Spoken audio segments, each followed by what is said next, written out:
You are now listening to Project XX Cast podcast series. Things ever got, like where you really felt sort of unsafe, and for example, you didn't have a youth club till the next couple days or the next week, or you couldn't get through sort of to maybe one of us, what steps you would do in that sense? No. That's what I'm gonna say. Honestly, I don't know, because there's an extent, like, yeah, I'm close with my mum, but obviously she's the most important person and her opinion honestly means the most. So if I turn around and tell her, oh, my friend's treating me like this, or my man's treating me like that, she's obviously automatically gonna hate them. Not hate them, but dislike them, So honestly, I wouldn't want her to think that, so I wouldn't tell her. So if I couldn't get through to like any of my youth workers or my friends, if for that matter, I wouldn't genuinely know what to do, if I'm honest. Maybe you can touch on, maybe there could be like a sort of confidential number that you could ring, sort of explain maybe what you're going through. So Refuge has a national domestic abuse helpline number, which is 24/7, and it is free phone. I completely hear what you're saying, and I think it's a big thing for a lot of survivors and young girls that we speak to, in that there is that fear of, okay, if you feel immediately unsafe, obviously the option is to dial 999, and that's always what we would advise young girls to do in that situation. If you feel that your physical safety is immediately at risk, that you should call 999. But I hear what you're saying in a sense that there's always in the back of your mind, what does that mean? So I call 999, and then what will happen? Or I call even my youth worker, or I speak to somebody from the National Domestic Abuse Helpline, or a social worker or a teacher. What is then going to happen because I've spoken to them? And I think that is where sort of the dynamics of domestic abuse come into play, because often survivors feel like handling it themselves is safer for them because they know the risks than it is ever to involve any other agencies. And I mean, we always would 1,000% advise that you call 999, and then we can deal with that afterwards. We can safety plan and whatever. Don't ever be in a situation where you feel immediately at risk. But I think when we're talking about the warning signs and when we start to notice things, it's really interesting and really important, I think, to highlight that it's not always that easy to just speak to your teacher, or just speak to your youth worker, or just speak to a trusted adult. I mean, Nee, you work a lot with young girls around these kind of issues. I suppose this is probably something that you hear every day, is it? Yeah, absolutely. Something that's reoccurring with young people. The finding the people to talk to is so important for them, and the relationships that they build with their workers are so important. But it's also important for them to feel that they can discuss it with their friendships and with their friendship groups and other people. And that, the National Domestic Violence Helpline is so important for them.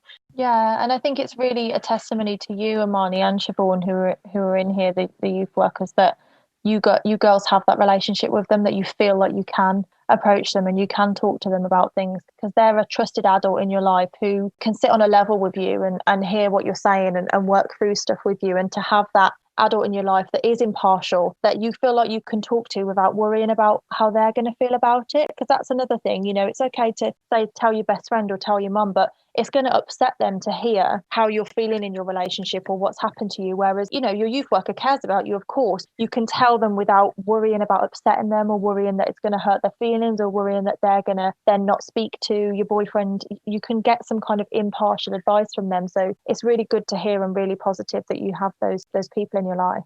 Yeah, definitely. And so before we go on to sort of the last topic, I just want to ask you both if there's any sort of like stories or just anything in general, either from like your personal experience or from family's experience or friends' experience, that you might want to share while we're on this platform, that you think maybe could help raise awareness to other young women. If there's anything you want to share, without like disclosing a lot, but I mean, in secondary school, especially because of like prestige and all that stuff, how especially with girls, how they are in secondary school, it's kind of nerve-wracking opening up to them about certain things. And a lot of the time I would bottle things inside. I'm not gonna lie, sometimes, yeah, I'm guilty. I still do it sometimes. Obviously, I used to bottle in so many things, and it would affect my schoolwork, it affect my friendships, my home life and stuff like that. Like, it's easier said than done, but honestly, just opening up to people, find like a trusted adult, or maybe even a teacher, or just someone you can genuinely open up to, because it 100% like help your mental health. Because for me, until from like year 7 all the way up until like year 10,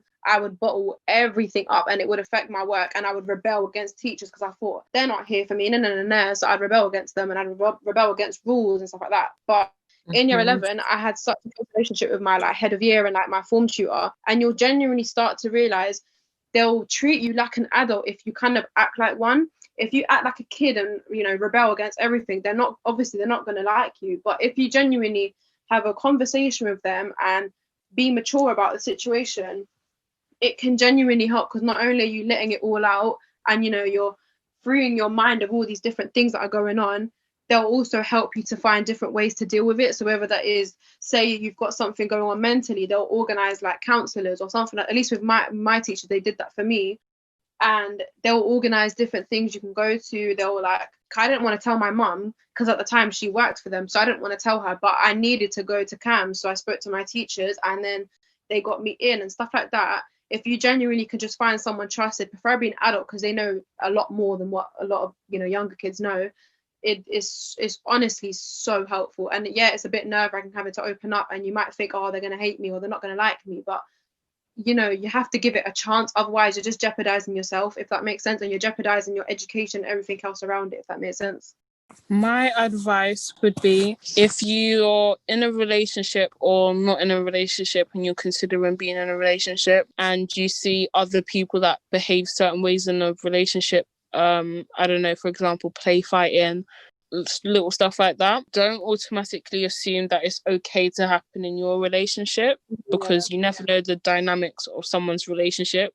You know, you might see a girl and a boy in a relationship and they're play fighting, but they've always been like that from before they was in a relationship, and they're both okay with it, and you know, they're both, you know, on the same wavelength, the same level. Don't think then if someone, I don't know, for example, hits you in a relationship, it's okay. It's not okay. Don't think because you've seen, I don't know, Chloe and Sam do it, it's okay for your partner to then do it, and you're not comfortable with it, but you're just going to brush it off because you know other people out here are not complaining about it. I also think if you need some sort of help, there's so many people you can always talk to. There's parents. If you don't want to tell your parents, consider a youth club. They're absolutely the most helpfulest people. And I feel like a lot of things that I've been through in a relationship that I haven't even spoke to my parents, my youth has helped me with massively, not just relationship wise, but friendship wise, and, you know, future wise and stuff like that. So I'd say make sure you talk to someone. There's obviously like helplines you can call and talk to if anything's happened, and, you know, just confide in someone that, you know, even if they are a young person, as long as they've got a mature mindset and, you know, they understand what they're talking about. Thanks so much, girls. I think that's so good to pick up on that point, actually, T, that I wouldn't have picked up on, is that also when we were talking about social media earlier, you might look at somebody else's relationship, your friends, and you might think that their relationship is really healthy and everything's okay. Sometimes when people are going through things, it doesn't always show up. So just the importance as well of just checking in on your friends and asking how they are, and not feeling that pressure to have that perfect relationship, as we do. I think social media adds to that, doesn't it? You want to put up the photos that you're really happy and that everything is perfect, but just remembering that that's not always the case, and it's okay. It's not a reflection on you if someone is treating you really badly. So girls, obviously today we've touched on a lot of perceptions of women, stereotypes of women, how women are viewed in the media. So what I wanted to know was, what does feminism mean to you? I mean, sometimes people perceive feminism as all male hating, women loving species, but what does that mean to you when you hear the word feminism? Like you said, oh my god, the amount of times people have just said that, oh, feminism means we're anti-men, you know, like we hate men. It's not even a thing like that. For me, at least, when I think of feminism, I just think of equality. Like, I just think men and women on equal like level. Do you get what I mean? So like equal pay and equal roles in that sense. So if a woman does something and a man does something, there shouldn't be a difference, because at the end of the day, we're the same species, we're both human. There should be, just because we're different genders, a woman can't do this but a man can. Like, a woman can't be theoretically a builder, but a man can because he's strong. Do you know what I'm saying? Like, stuff like that. I just feel like being a feminist should be like, yeah, a woman can do that and a man can do that. The pay rise should be exactly the same for a woman and a man because we are equal. So for me, it's generally just equality. But then you've got those closed-minded people who just think feminism is all about anti-men, and it really isn't. No, definitely. T, what do you think? What does feminism mean to you? The way we portray ourselves should be accepted.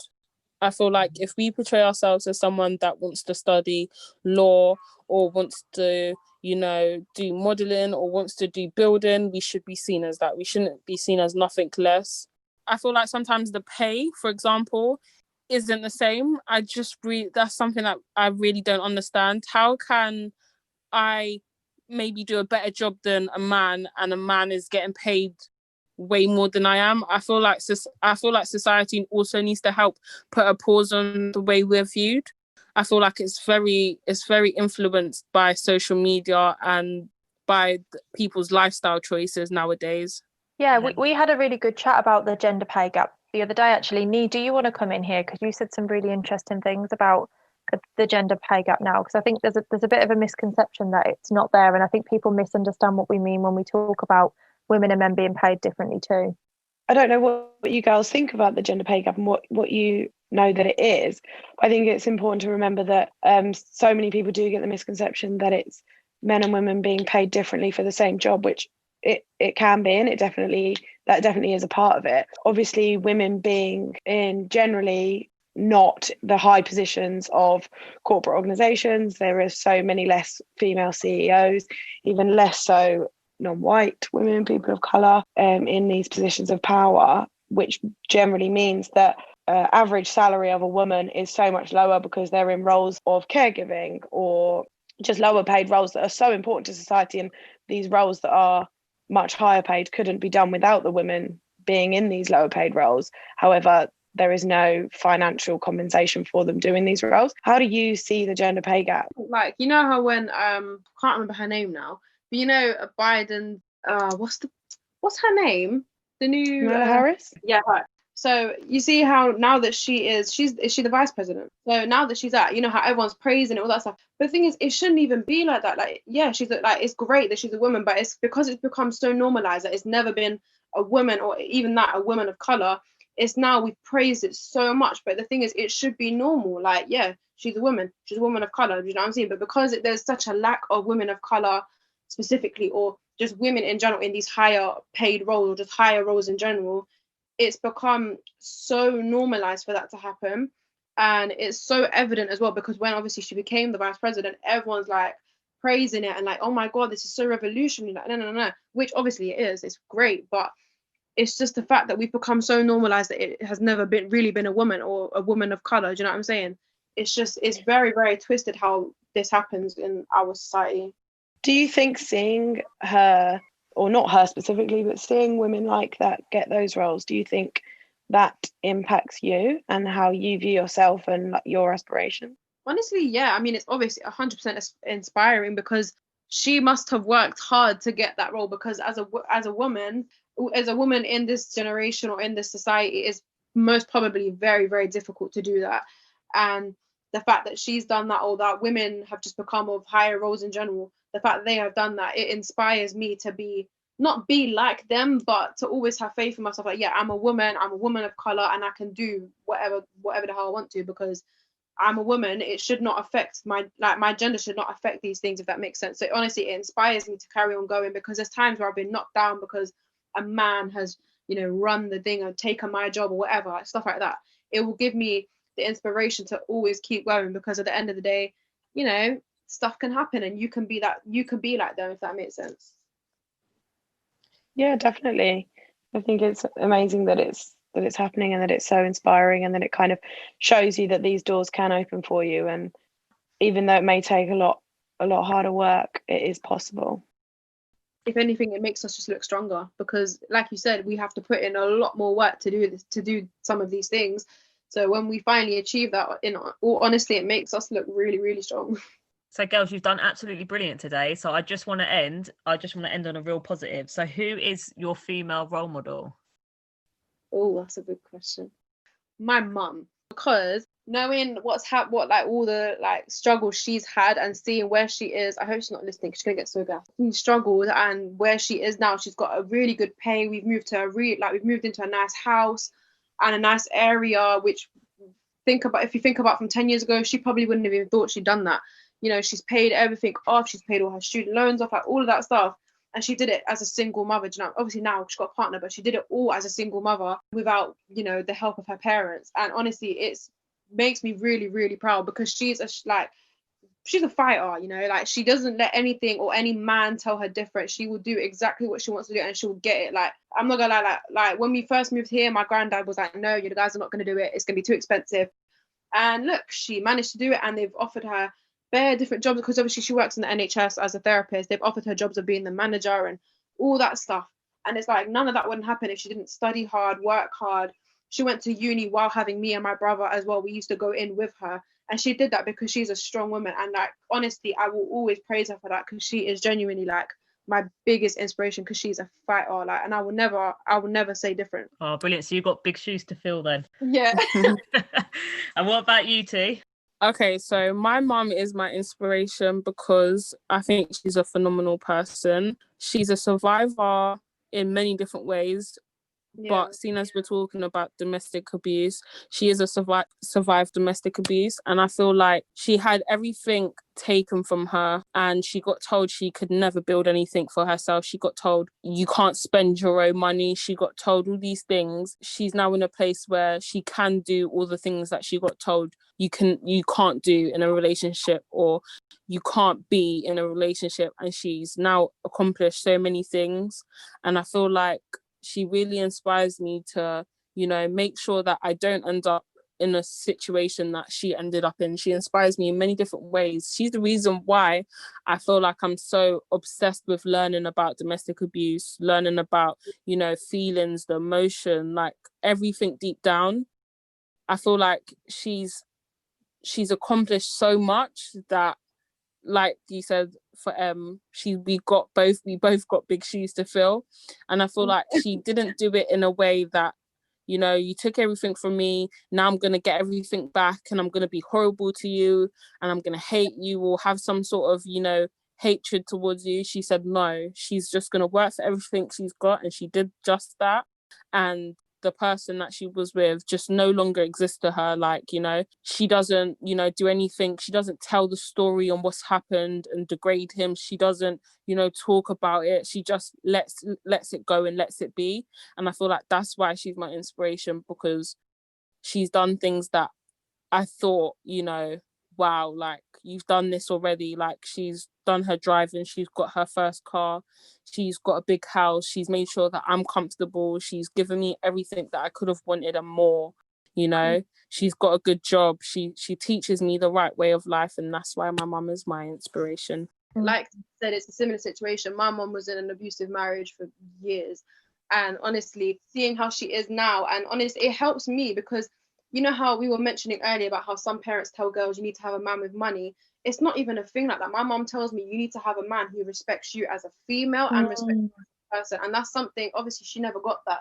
So the fact that she can share that with me and tells me, instead of money, you want someone who genuinely respects you. And that's honestly, it just shows how strong she is. And it shows you how strong all single mothers are, because they can do things without having a man. Yeah, girls, thank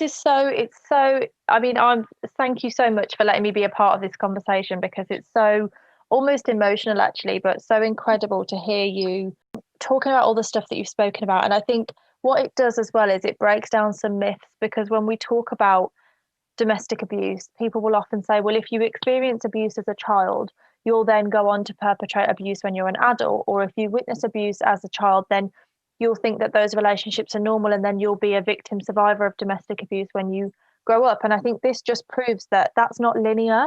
You know, you can witness experience things as a child, and you can break the mold, and you also can, like you do, look at your mums as survivors. And it's really clear in the conversations that we've had that you guys are really strong young women who recognize the signs of healthy and unhealthy relationships. And although you feel the pressure from society, you recognize that, and you see, you know, what is healthy, and the advice that you were given to survivors is what advice we would be giving to girls that we're working with as professionals.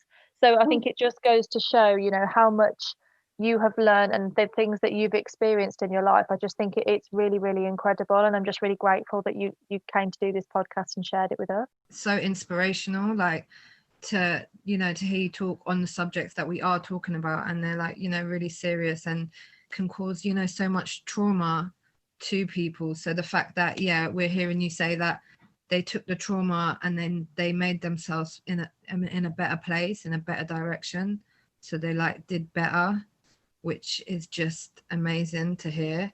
So like, in terms of like the public eye, like, what would you say is like your female role model, like in the public eye? And do you like discuss that with your friends? Is there anyone in the public eye you think like, yeah, like I feel like they're a role model? Well, okay, right. I'm going to explain this because it's probably going to sound confused. That's why I asked. Right, my inspiration is RuPaul, right? So obviously he's a man, but I'm going to talk on his female alter ego, because I'm saying this because he doesn't, when he's in his like female costume and has all the makeup on, he doesn't let anyone tell him any different. So when he's going on as his female alter ego, he'll be confident and he'll be sassy and fierce, but he'll be respectful and all that stuff. And he knows people are going to say things about him because he's obviously wearing female clothes and stuff like that. But for me, it's an inspiration. Obviously not, I'm not a drag queen, but I mean, I wish I was, but I'm not. But the advice I get from him is that to just not let people judge you and to not let what people say bother you. In a sense, it will make you stronger, if that makes sense. So like, I know you said female, but you know, I don't really have one. My female role model would be Oprah Winfrey, because I feel like she had a tough childhood and, you know, she still turned out to do wonderful like charity work, you know, at her schools and stuff like that. And I feel like she's really true to herself, and she helps us understand her pain and what she's been through. And what she's been through is a lot similar to what a few of us have been through in life. The only difference is she's been through a lot of little things that we could relate to. Maybe we can only relate to one thing or two things, but you know, she does tell her story, and as she tells her story, you know, she's really bold with it. She's really confident with it, and she doesn't let it outweigh her. She just, you know, uses it as an outlet for other people to understand that, you know, life is black and white, but to some it's not. Amazing. Really good to hear, and I can't thank you both enough for joining us today and being part of the X Cast. You are now listening to Project XX Cast podcast series.